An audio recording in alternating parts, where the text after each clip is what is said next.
Bismillahirrahmanirrahim. Alhamdulillah wassalatu wassalamu ala Rasulillah wa ala alihi wa ashabihi wa man walah. La hawla wa la quwwata illa billahi wa ba'd.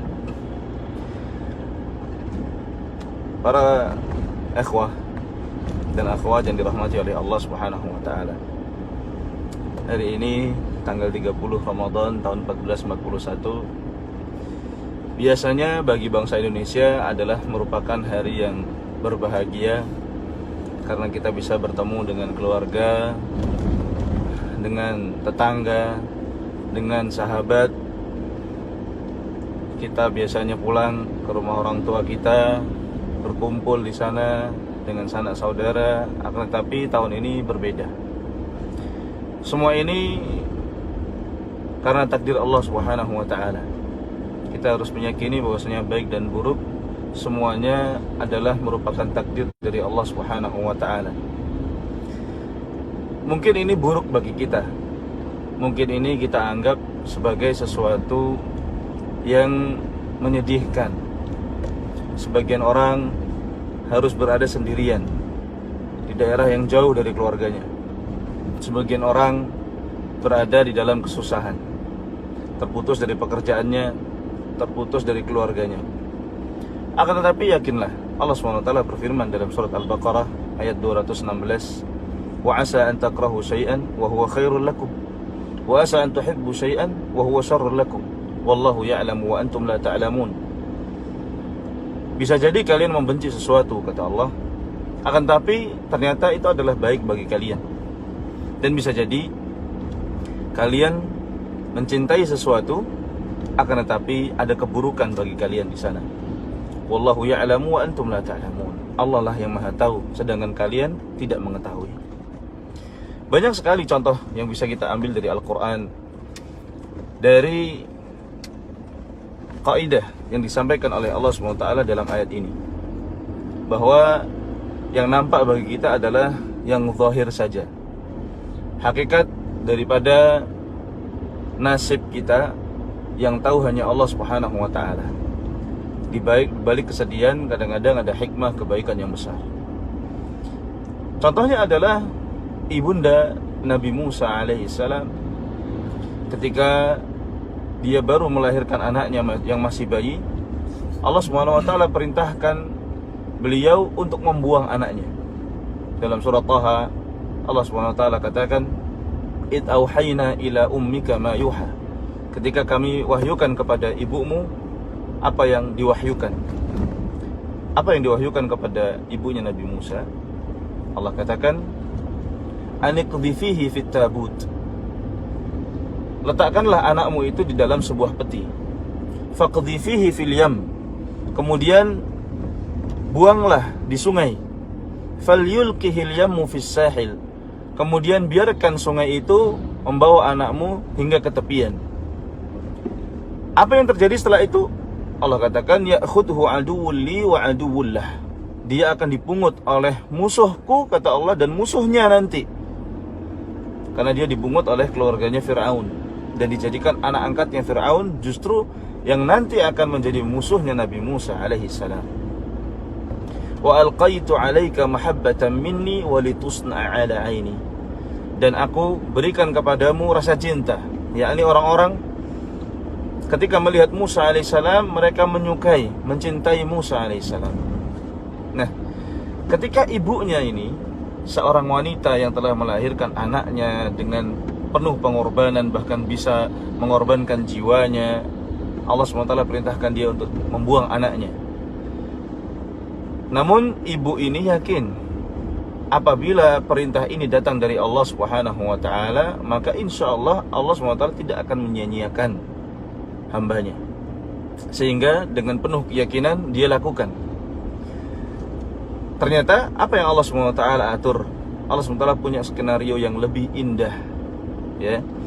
Musa kecil tidak mau menyusu. Keluarganya Fir'aun kebingungan mencari orang yang bisa menyusui anak kecil ini. Kemudian Allah katakan, itamshi ukhtuka fataqulu hal adullukum ala man yakfuluh.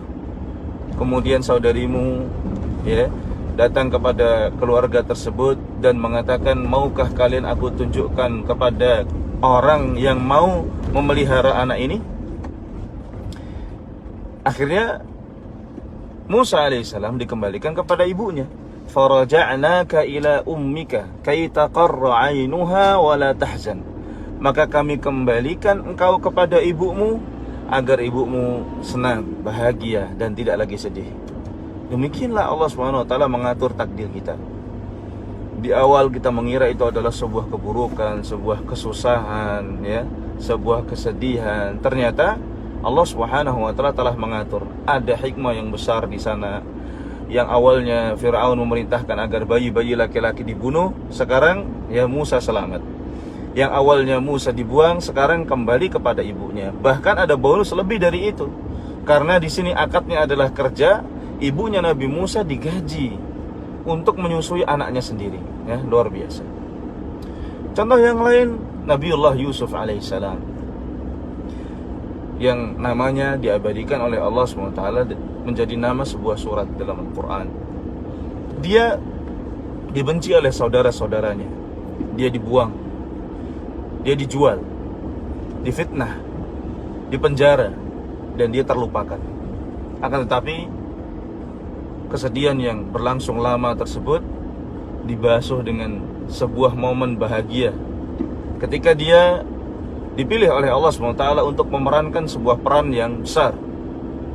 Ketika negara Mesir ketika itu mengalami kesulitan pangan, dan Fir'aun Mesir di zamannya Yusuf bermimpi bahwasanya dia melihat ada 7 sapi yang gemuk dimakan oleh 7 sapi yang kurus. Tidak ada yang mampu menafsirkan mimpi tersebut kecuali Yusuf alaihissalam. Allah SWT ajarkan kepada beliau tafsir mimpi, dan beliau mentafsirkan bahwasanya akan ada 7 musim, ya, di mana kalian akan mengalami musim yang subur, kemudian 7 musim berikutnya adalah musim paceklik. Akhirnya Yusuf alaihissalam, Allah SWT berikan peran untuk mengatur negara. Ekonomi negara ketika itu diatur oleh Yusuf alaihissalam dan berhasil keluar dari wabah. Sebentar? Tidak. Waktunya lama, 7 tahun, ya. 7 tahun. Nah, kita ini mengalami wabah seperti ini beberapa bulan. Kita bisa melihat dari contoh-contoh yang Allah SWT berikan dalam Al-Quran. Jadi tidak ada yang namanya sesuatu yang baru. Sejarah itu akan terus berulang, ya. Sejarah akan terus berulang, hanya pemerannya yang baru, bungkusnya baru, ya. Kasusnya sama, ya. Pemerannya kita sekarang. Dulu Nabi Yusuf alaihissalam. Nah, pada puncaknya Nabi Yusuf alaihissalam ketika kembali bertemu dengan ayahnya, dan awalnya ayahnya sangat sedih, ya, kehilangan putranya yang disayangi sampai menangis dan menyebabkan beliau buta. Akhirnya ayahnya bisa melihat kembali. Kemudian Yusuf berkata kepada ayahnya, "Ya abati, hadza ta'wilu ru'yaya min qablu qad ja'alaha rabbi haqqan." Wahai ayahku, ini adalah tafsir dari mimpiku yang sebelumnya. Kini Allah Subhanahu wa taala telah menjadikannya nyata. Wa qad ahsana bi id akhrajani minas sijni wa jaa'a bikum. Dan Allah Subhanahu wa taala telah berbuat baik kepadaku ketika Allah Subhanahu wa taala telah mengeluarkanku dari penjara dan membawakan kalian kepadaku. Masih banyak sekali contoh-contoh yang Allah Subhanahu wa taala berikan dalam Al-Qur'an, ataupun yang dicontohkan oleh Nabiullah sallallahu alaihi wasallam, Nabi kita Muhammad sallallahu alaihi wasallam, di dalam hadis-hadis, ya, di dalam kisah-kisah sirah Nabi SAW banyak sekali contoh-contoh seperti ini. Nabi Muhammad adalah contoh terbesar, ya. Beliau mengalami kesedihan, kesusahan, ya, gangguan, siksaan dalam berdakwah. Namun wal aqibatu lil muttaqin, ya, hasil akhir Allah SWT berikan kepada orang-orang yang bertakwa. Kita yang harus kita lakukan adalah yakin bahwasanya kalau kita kehilangan sesuatu di dunia, pasti ada gantinya. Apapun yang kita alami, kesedihan, musibah, pasti akan Allah SWT ganti, ya. Karena sebagaimana Abu Bakar Ar-Randi mengatakan, hiyal ayyamu kama syahadtaha duwalun man sarrahu zamanun sa'atu azmanu. Demikianlah hari-hari, dualun, silih berganti.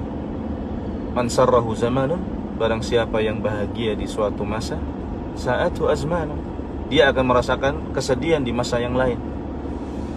Jadi hidup terus bergulir. Kadang kita di atas, kadang kita di bawah. Seorang mukmin yang dia paham tentang takdir Allah SWT, sikapnya adalah seperti yang Rasul SAW katakan, ajaban li amrul mu'min, inna amrahu kullahu khair. Sesungguh mengherankan, sungguh ajaib sikap orang mukmin ini. Semua disikapi baik oleh dia, disikapi positif. Ya.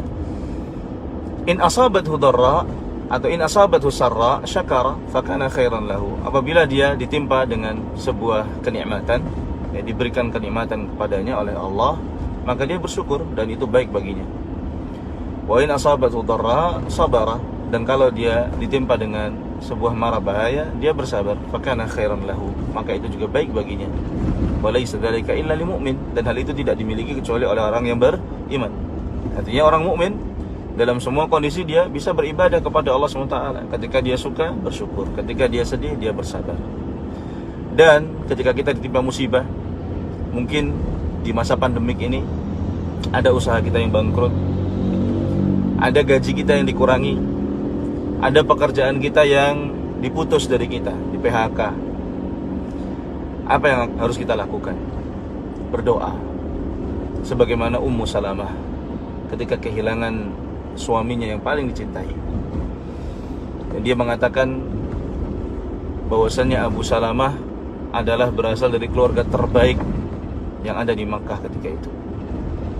Maka ketika Abu Salamah wafat, Rasulullah SAW mengajarkan kepada Ummu Salamah, "Hai Ummu Salamah, tidaklah seorang muslim ditimpa musibah ya, ditimpa musibah kemudian dia berdoa dengan doa berikut ini, melainkan Allah SWT akan ganti musibahnya dengan yang lebih baik." Apa doa tersebut? Allah SWT, Rasulullah SAW katakan, "Allahumma ajurni fi musibati wa akhlif li khairan minha." Ya Allah, berikanlah aku pahala dalam musibahku ini dan gantikanlah untukku yang lebih baik darinya.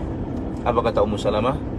Ummu Salamah radhiyallahu anha mengatakan, aku berdoa dengan doa yang diajarkan oleh Rasulullah SAW tersebut, dan Allah menggantikan aku setelah Abu Salamah wafat dengan suami yang lebih baik, yaitu Rasulullah Muhammad sallallahu alaihi wasallam. Ya, demikian. Mudah-mudahan kita diberikan ganti yang lebih baik dari musibah yang menimpa kita, pekerjaan kita yang hilang, kemudian momen tidak bisa berkumpul dengan keluarga di hari yang berbahagia ini. Mudah-mudahan ada hikmah yang lebih besar di sana.